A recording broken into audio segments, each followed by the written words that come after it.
தென்னாட்டுடைய சிவனே போற்றி, எந்நாட்டவர்க்கும் இரவா போற்றி.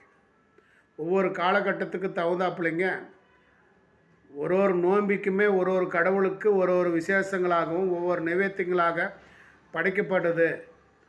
நிவேத்தனங்கள் என்பது அந்தந்த பருவத்திற்கு ஏற்ற வகையில் தட்பவெப்ப நிலைக்கு நம்முடைய உடல் எப்படி மாற்றம் பண்ணுதுங்களோ அதுபோலவே நிவேத்தம் என்பது எந்த கடவுளுக்கு எந்த ஒரு ஆடைகள் நம்ம சாற்றி வழிபாடு செய்யணும்னு ஒரு கணக்கு இருக்குதுங்க. எந்த கடவுளுக்கு எந்த பிடித்தமான உணவுகள் நிவேத்தனம் பண்ணணுன்னு ஒரு கணக்கு இருக்குதுங்க.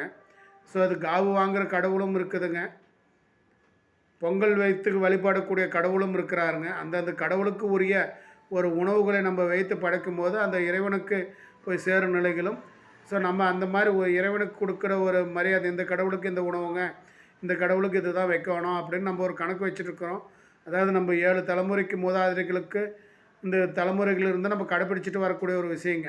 அப்போ இந்த கடவுளுக்கு இது பிடிக்கும் அப்படின்னு செய்கிறோம் இல்லையா? இப்போ மனிதனாகப்பட்டவனே இருக்கிறான். இப்போ டெய்லி நம்ம ஒரே சாப்பாடு குழம்பு சாப்பிட்டுட்டு வரோமா சொல்லுங்கள்? இப்போ தினமும் ஒன்று சாப்பிட்றோம் இல்லையா? அந்த மாதிரி இல்லாமல் இறைவனுக்கு பிடித்த பண்டங்கள் அப்படின்றது அந்த இறைவனுக்குரிய பண்டங்களாக நம்ம வைத்து வழிபாடு செய்யும் போது, நோன்பி நாட்கள் அதிகமாக வைத்து இறைவனுக்கு உண்டான செய்யும் போது நமக்கு வந்து அந்த கடவுளுடைய அனுகிரகங்கள் கிடைக்குதுங்க. ஸோ இதனால் இந்த விஷயங்கள் சொல்லப்பட்டதுங்க.